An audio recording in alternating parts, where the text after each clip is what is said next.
We are being gaslit on multiple different fronts. First, the White House and everyone around Biden is saying he's sharp as a tack, he's healthy. Meanwhile, we're finding out it's all a lie.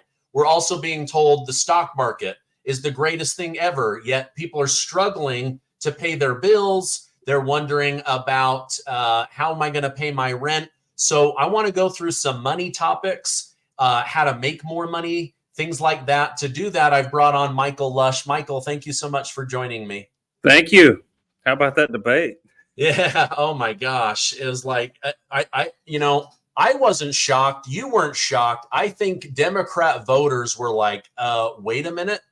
This guy, Trump keeps saying he can't put two sentences together, and then they saw it with their own eyes. Yes, this is nothing new. I was actually listening to a radio show, and the host is actually friends with Biden's family, or a member of Biden's family. And he admitted in 2019 that the family was actually upset with him running for president because he has dementia. That was in 2019. I mean, it's the typical, just listen to us. Don't ignore your own eyes, ignore your own ears, and ignore your own logic. Just listen to what we're telling you. And if they repeat the same sentence over and over and over again, he's fine, he just had a bad day, then they expect the average American to believe that. And honestly, it's insulting because they're expecting the average American to be stupid and ignore what they see and what they hear. Yeah. Well, one reason I like working with Replace Your Mortgage and Replace Your University is you guys are very pro-America. You're very pro-education. You're pro-Donald Trump. You don't hide that. And I appreciate that transparency. One of the things that I wanted to get your take on is, they keep telling us that inflation is under control, and yet prices continue to rise. We're not seeing interest rates come down from the Federal Reserve Bank. Meanwhile, the stock market continues to go higher and higher. Is this just one more area where they're lying to us and gaslighting us that inflation is in fact under control? Yeah, potentially. When it comes to interest rates, I was reading some articles this morning because the 10-year Treasury, dropped significantly today. And one of the main reasons is the CPI report, but more importantly is the PCE. And Powell yesterday made some remarks that they don't want to wait until they get to the 2% mark as far as inflation, because if they wait that long, it's actually too late. So, there's some outside chances that we might get a rate cut this month. I think my personal opinion, and I'm no economist, I don't think that's going to happen this month, but I do think it's almost a shoo-in that we'll get one in September, or ironically right around the election time, because the Fed is not supposed to be political, but we all know that they truly are. We know which way they lean. So I feel like that they are going to cut rates right around election time to kind of hopefully, boost some more votes for the blue team. One of the areas that the White House says that if Biden is reelected, that they are going to help everyday Americans is they're going to start suing grocery stores, which operate on very slim margins. Do you think there's a chance that food costs are going to come down by Joe Biden and his team of legal experts suing Smith's and Kroger's and Walmart to lower their prices? No chance. Zero chance. And that's the problem. Don't get me wrong. I have Democrat friends, very few of them, but I do. And it's not for me not wanting to be friends with them. It's usually, by the time I espouse my logic, then they don't want to hear it anymore. They maybe don't want to be friends with me. I think when you look at the true liberal party, and I don't mean the elite liberal party, I mean the true liberal person, there's a sense where both the red team and the blue team kind of want the same things. It's just a logical progression of how we actually get there. And that's the biggest disconnect that I see between the red and the left is the blue liberal team just tends to be illogical when it comes to economy and business sense of how you get there. They're out of touch with reality. You and I both being business owners, we understand what the pressures are. We understand how we're being taxed. We understand the compliance measures that we have to abide by. It is constant pressure. And that's what's really keeping people out of business. That was one of the great things about Trump was if you're going to pass a regulation, and we need to find 2 regulations that you cut. That's why businesses were growing at a faster pace under that administration than this administration. So, they spend money out of control, both parties, quite frankly. And unfortunately, the liberals just want to tax even more and regulate even more in order to make up that deficit. And that's really not how you get there. It's really third grade math if folks would follow it. Yeah, absolutely. Speaking of making math and things simple, you guys have an event coming up. Many of my people have attended that. I've gotten good feedback. You have one coming up next week. You mind just briefly telling us about that? Yeah, it's great that we're actually talking about these topics when it comes to inflation, interest rates, what the economy's doing. We have created an event where we've kind of taken everything that we know, and not just what we know, but other amazing speakers, from around the country that are really great in their own field. They're experts. And this 5-day event, it's a virtual event. You can do it from the luxury of your own living room. We start at 5 p.m. Central Standard Time each night. We go to 7 p.m. Central Standard Time each night. It is titled Create Your Own Economy.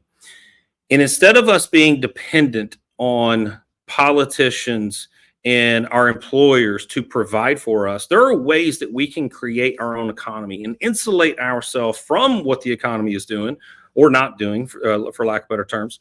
But what is interest rates doing? There are ways to be resilient to what interest rates are. There are ways to be resilient to the stock market going up or down. What goes up will come down. I mean, you've got that roller coaster effect. So how do you become resilient to that? How can you build your own parallel economy so that no matter what's going on that TV, with whatever politicians decide, you are insulated from it. So that's what we're going to be teaching is, how to grow your money, how to protect your money. I'm all about investing, but I'm never about gambling. And unfortunately, in today's times, investing feels a lot like gambling. But there's a way to invest it without gambling, protect it, and leave a legacy for your family. So we're going to cover all of these things starting Monday night at 5 p.m. Central Standard Time. Okay, great. I'll put a link down below to that. I noticed that Costco, for the first time, is saying that we've got to raise our membership. I feel like they've done a good job of holding off. I could see the Biden administration trying to sue them for this, but the reality is costs have gone up, buildings, lights, energy, all of that is going to be going up. However, Wall Street is like celebrating that, saying, keep raising it. And so how would you help people understand where there's this nervousness in the economy about the banks and about being able to pay your bills? At the same time, Wall Street is hitting all-time highs. Help us understand maybe where the banking situation and Wall Street come in together. Yeah, when it comes to the health of the banking industry, it is not healthy at all. We even had to switch our business account just because we know too much about the banking industry. And one of our business accounts was with a pretty larger regional bank. I won't mention the name. Kind of somewhat did just then, if that was a tip. But anyways, we looked at their balance sheet, and they have a 15-to-1 ratio of what they have lent out versus what they have in deposits. Banks are starving for more deposits, core deposits from customers, because the more deposits they have in, the more they can lend out. Unfortunately, this one lent out, and then they had depositors leave. So now they're at a 15-to-1 ratio on their balance sheet, and that's just not healthy. And there are some banks that are a 30-to-1 ratio. So there are a lot of banks that are not healthy. Now, not to be concerned if you have an account with these, or if you got a home equity line of credit with them, or even a mortgage with them, those types of instruments are assets to a bank. So when banks don't really go under, they really fold under someone else. Let's take an example. A couple of years ago, Silicon Valley Bank, they're still in business. They just operate as a subsidiary of First Citizens Bank. Why? Because there was some assets there. Maybe the way that they were conducting business and overinflated as far as constantly pouring capital into some of these startups that weren't really doing anything. They were over leveraged, but there was some assets there. So First Citizens just gobbled them up. In a typical year, in a typical economy, 100 banks are going to fold, right? So when you hear about Silicon Valley Bank and Republic Bank, that's actually normal. And people don't realize that because it just doesn't make headline news. But 100 banks on average fold. However, over the next 12 to 18 months, there's going to be in the neighborhood of 2,000 to 4,000 banks. So there is going to be a pretty substantial shift. Now, does that mean that your HELOC or your mortgage is something at risk? That is not the case. To a certain degree, the mortgage is. A HELOC is not, because a HELOC is not sold on the secondary market. And we can get into that here in a second, because there's a great documentary out called The Great Taking by David Webb. He's an economist he's an American economist, but lives in Sweden, I believe it is. And he did a documentary on the great taking as far as those that are holding mortgages.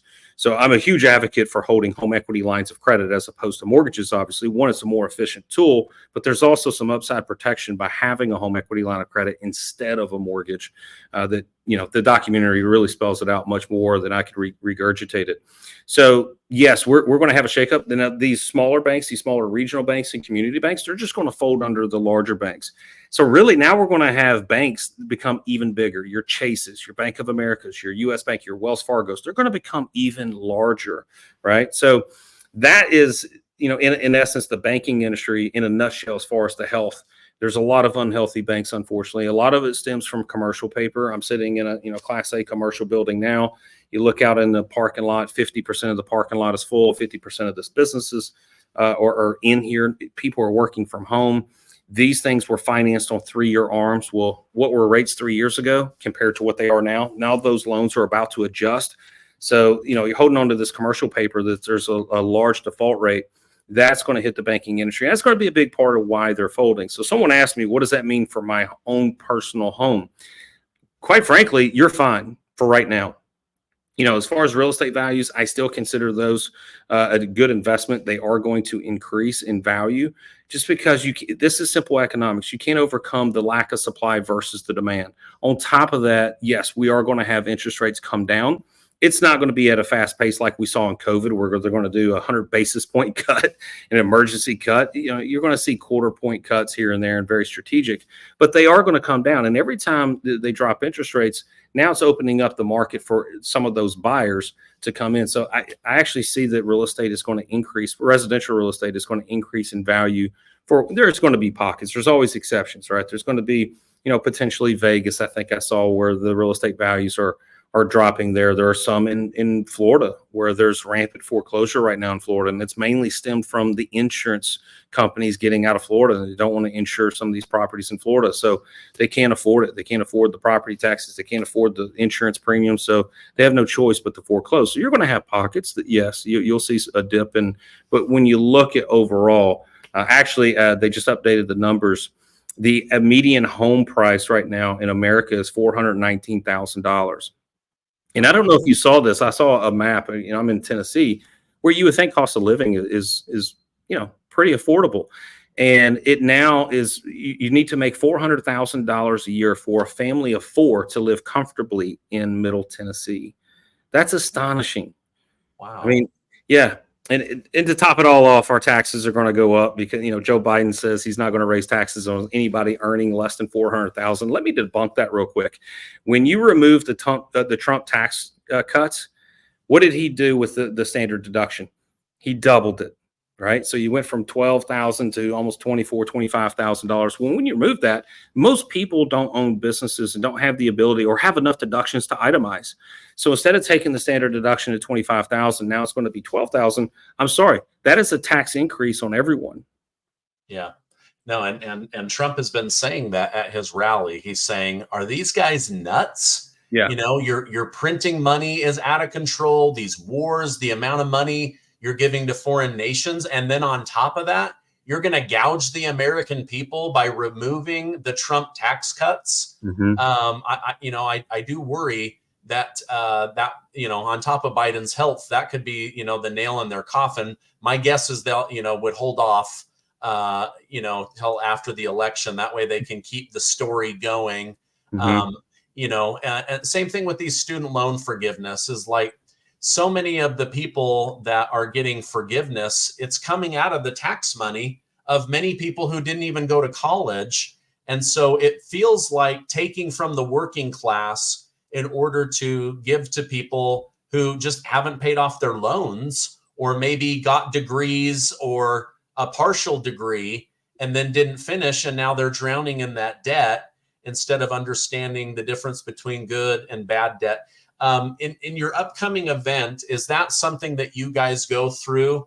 Yes. How to save money on taxes, real estate, understanding the difference between good debt and bad debt?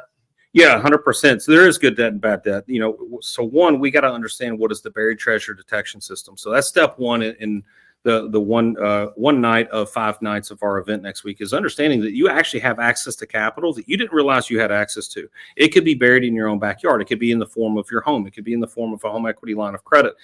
We help a lot of customers actually, or I should say clients, get access to 0% business lines of credit. And that's when they first come to us, they don't own a business. Now, that's something that's really weird. And I had to ask my expert that helps people with business lines of credit. But he said right now, banks are flooding the market with business lines of credit. And so you could start up a business and use seasoning. Let's say you were a CPA for 20 years working for a firm. Now you want to start your own accounting firm. You're only 6 months in business. You can actually get seasoning based on that 20 years of experience. Go to banks and get 0%, hundreds of thousands of dollars of 0% business lines of credit. It's not 0% forever. It's like 12 to 24 months. But he said, yeah, they're flooding the market. I'm like, man, I'm seeing it tightening everywhere else, but you're saying that they're flooding. He's like, yes, they are open for business for that. So we show people how to access good debt and how to utilize good debt to acquire cash flow assets. And when you acquire a cash flow asset, guess what happens to your income? It goes up.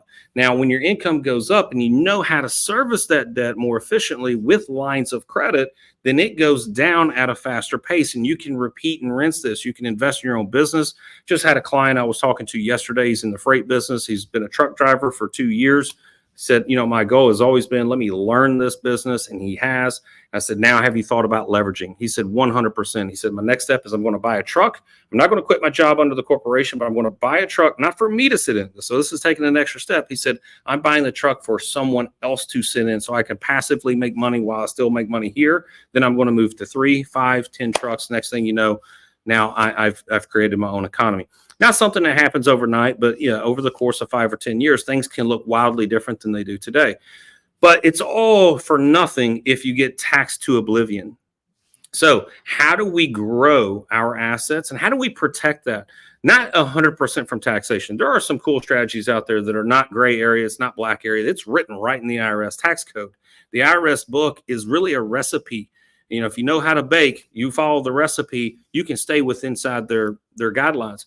And somebody was asking me, he's like, man, aren't you worried about an audit? I said, no, I champion an audit because what they're going to find out really quickly is I've more than paid my fair share of taxes. So if they want to audit me, fine, no problem. You'll find out that before you leave, you need to write me a check because I need to walk that fine balance of being lendable. I want to be able to borrow and leverage my assets. So I have to sometimes not take deductions that are right there in the book for me to take. So we need to know how to protect that, how to also be bankable so that we can borrow from the banks, also how to protect it. That's when we get into the replace your retirement side of things. So it's all for nothing if you build this legacy, but it gets swept out from underneath you like it did me back in 2008. And I don't want that to happen. Back then, I didn't have a wife. I didn't have kids. Now I've got wife and kids. That cannot happen. So we've had to find the experts to say, what can we do to have this legacy, but not only protect the legacy, but also protect it from taxation ever again. Right now, Americans have bought this. I wouldn't really call it a scam. I don't know it's that dramatic, but this anything. I was just talking to someone today. These government-sponsored programs, your 401k, your IRA. Now, I'm not completely against 401ks because sometimes your employer gives you a match. Let's say you got an employer gives you 4% match. 100% take that because that's 100% rate of return. But anything above and beyond that, listen to what Stephen and I just talked about. We talked about taxes. Right now, we got a lower tax bracket than we probably ever will have, and we know that tax rates are going to go up. So why would I put money, pre-tax money, into an investment that I have to pay taxes on at a later date? And that's what a 401k IRAs are. They are tax deferred. They are not tax free. I'd rather pay taxes on those dollars now, put it into something that can never be taxed again, but will always grow despite what the market does. And we call it mirroring. So there's ways to not only reduce the interest that you owe on debt, but you can also earn interest somewhere else. So those are some of the topics that we talk about in next week's event. Okay. So it's next week, 5 o'clock. You guys do like an education session and then a Q&A to make sure that people understand that. So we're going to go for an entire weekend. We don't hold anything back. You're looking behind the curtains of what we do inside of Replace Your Mortgage, inside of Replace Your Employer, inside of Replace Your Retirement, inside of Replace Your Dollar, and inside of Replace Your Mindset. So we're all questions are welcomed and nothing is held back. So we're going to spend an hour going over each topic and an hour answering questions. And this isn't a theory event. This isn't something where we're like, okay, here's a theory. We're going to say, How much of this can you execute on this week? We want people to leave this event. So we want you to execute. I just had a customer or I keep saying customer, a client, because I'm in the consulting business, 3 months ago, come on board. He's already paid off his. Now, this is not normal, so I don't want you to take this and run with it, but he's already paid off all of his debts. He's gotten his home equity line of credit, which is what he used to pay off all of his debts. He's also got some policies in place, a trust in place, and now he's looking at leveraging so that he can start another business and increase his income and be resistant. This is what we call create your own economy. He's not normal. He's moving at a much faster pace than normal people do, but all of this can be accomplished inside of 5 years. But you got to start now. You don't want to wait 5 years from now. Yeah. When I did financial planning and showing people how to get out of debt and was writing my books, I used to ask one question: can you control the US economy? And people would say no. And then I would say, with the right education, could you control your own economy? And they would say yes. That's one of the reasons that I have liked working with you guys. Knowing things. This is what the rich can do that everyone else can't do. They can leapfrog by buying experts that know how to do this stuff. And you guys are bringing those experts together. So I'm really excited, and I appreciate you including my community on that for such a great price. Remind me again, when does it start? I'll put a link down below for people. Yeah, it starts Monday night, this following Monday night at 5 p.m. Central Standard Time. And then we're going to, I say go till 7. I can't remember an event. We do this every quarter that we've actually stopped at 7. Joe sometimes has to cut me off. He's like, oh, Michael, you're going to run out of entry. Please stop. There's more questions. So typically it's 5 p.m. to 7 p.m. And we're not going to leave until we see people executing. Okay, great. Well, I appreciate it. Thank you so much for coming on, helping us understand the economy, the banking world. But then also just spending time the next, 5 nights or so, really helping educate people on what the wealthy are doing to grow their money, get their money, and retain it from the government trying to steal it. So thank you so much. I hope you have a great rest of your weekend. You too, Stephen. Take care.